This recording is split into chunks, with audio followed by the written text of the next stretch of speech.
everybody, and welcome back to my part 2 event of Love Never Dies.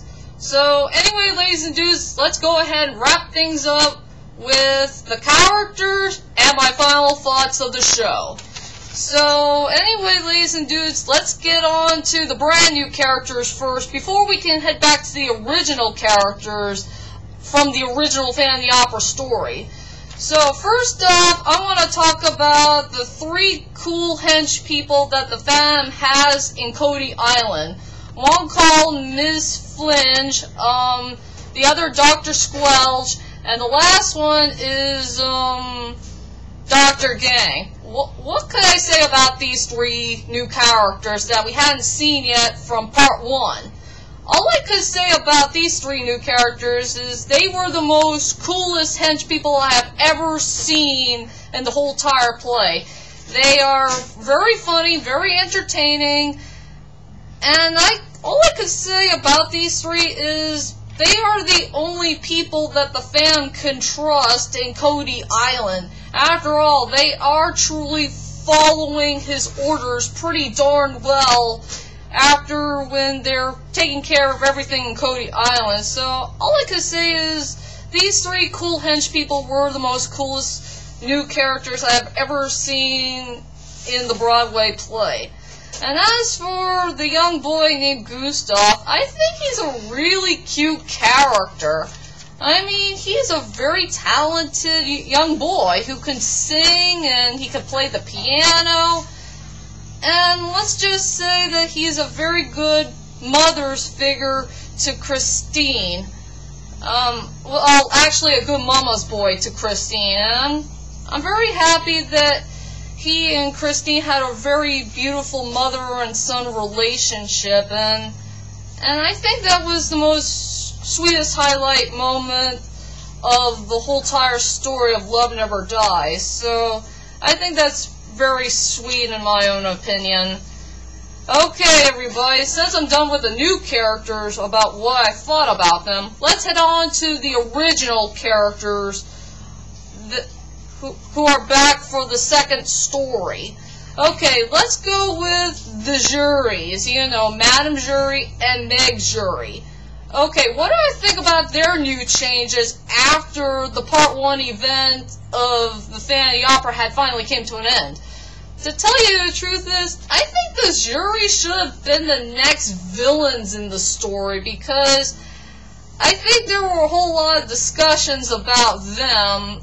Like, one for Madame Jury, she's freaking jealous of the Phantom in some ways for, you know, rule over Coney Island, and I think she wants to make up a plan to rule Cody Island on her own without the Phantom around, I guess. And as for Meg Jury, she wants to become a good star in Cody Island, you know, becoming popular and all that stuff, and just try to be way more popular than Christine is. But, you know, later on in the story, she became so freaking jealous of Christine, you know, when she finally gonna become a star again, and let's just say things didn't do so well after these 2 young ladies had finally reunited for the very first time. It's really hard to say, so I'll have to cut this short for the juries. They're the most difficult ones in the story right now, something that I cannot think about right now. And now, ladies and dudes, let's head on to our 3 favorite main characters of the story who came back for Love Never Dies. Okay, let's go with Ralph first. I will say for Ralph, you know, in the first half of the story, you know, back in the original Phantom of the Opera days, he was such a handsome, good-looking young man who was, well, yes, he's freaking rich, but he doesn't care about money so much, and he became one of the managers at the opera house and tried to take care of things to make sure to keep an eye on everything before the Phantom comes out, I guess. But then, later on in Love Never Dies, he became a gambler, and he drinks a whole lot of alcohol. And I just can't believe my eyes. I mean, Ralph's not the same person as he used to be. What happened to the gorgeous, good-looking Ralph that we all know and love back in the Phantom of the Opera story? And now he's becoming a guy who's freaking drunk and he's losing so much money because of this gambling business. Oh no. What happened to you, Ralph? I mean, this is so darn weird. You became an alcoholic after the last 10 years had passed? What happened to you, dude? Oh no, this is not good. So that's all I could say about Ralph. And now let's go on to Christine. Now, what could I say about her when she changed into a young teenager into a very beautiful young woman?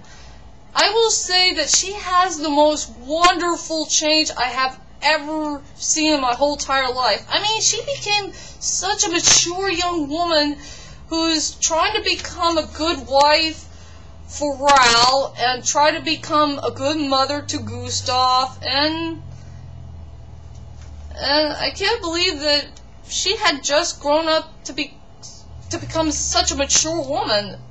I mean, what else I could say about her? I mean, she had changed a lot, and I'm very darn surprised to see her as a very beautiful young woman who has so much grace and beauty. And yes, my friends, for all the dudes out there in the world, you can say when Christine became a woman, you can say that she is finally becoming a babe.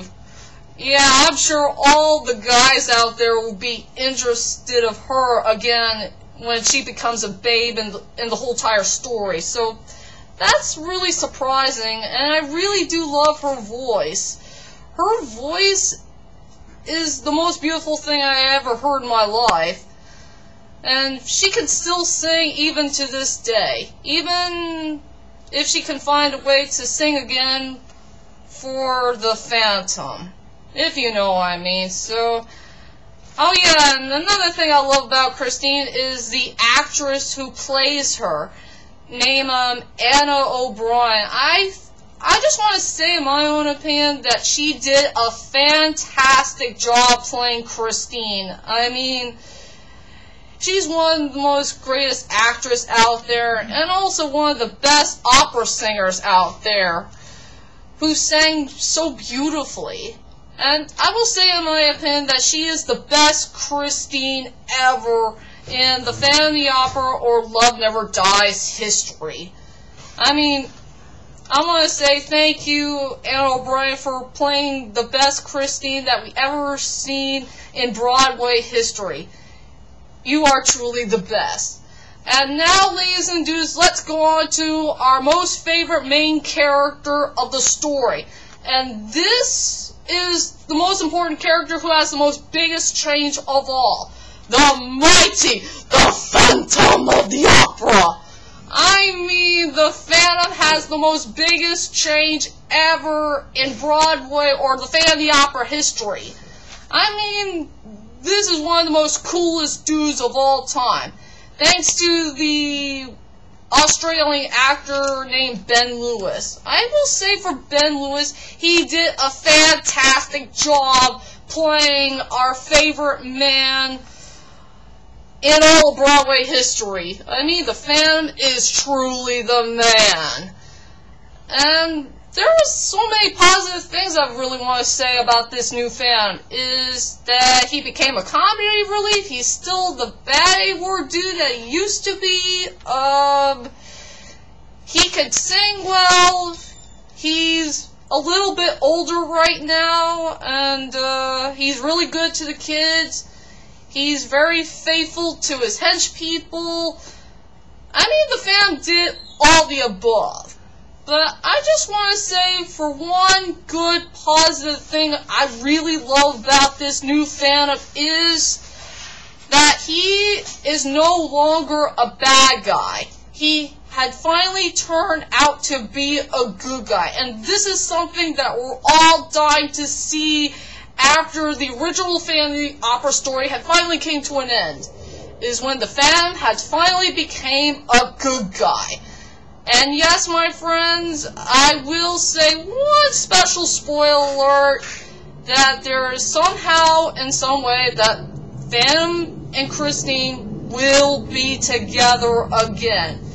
Even when they had that one special sexy kiss scene, that truly blew me away. So anyway, I want to say for Ben Lewis, thank you so much for playing our most favorite character of all time, and I really do appreciate for all your hard work to play with our most favorite character of all time. And I will say in my own opinion that you are one of the best Phantoms out there in all of the Phantom Opera or Love Never Dies history. You are truly the best, along with Gerard Butler and Romney Caramu. Alright, ladies and dudes, this is it, the moment you all been waiting for. My final thoughts of Love Never Dies. Overall, Love Never Dies is such a trustworthy sequel of all time. It had a good storyline, good characters, great songs, great score. I love the setting, and I love the costume designs. I mean, I love it all the above. This is truly Andrew Roy Webber's best epic masterpiece show of all time. And so, ladies and dudes, I decided to give this show a perfect score of 10 out of 10. You better watch this show to believe it. Okay, dudes, that wrapped things up of my Broadway review of Love Never Dies. I hope you enjoyed this review, and I did the best I could for it. If I did make a mistake or two, well, you get the idea. So anyway, I hope you enjoyed this review, and join me next time for another unknown top 5 list of my top 5 favorite songs that I freaking enjoy the best from Love Never Dies. So anyway, this is Rebecca Lynn Barkley, aka Boop Up 1987, sayonara!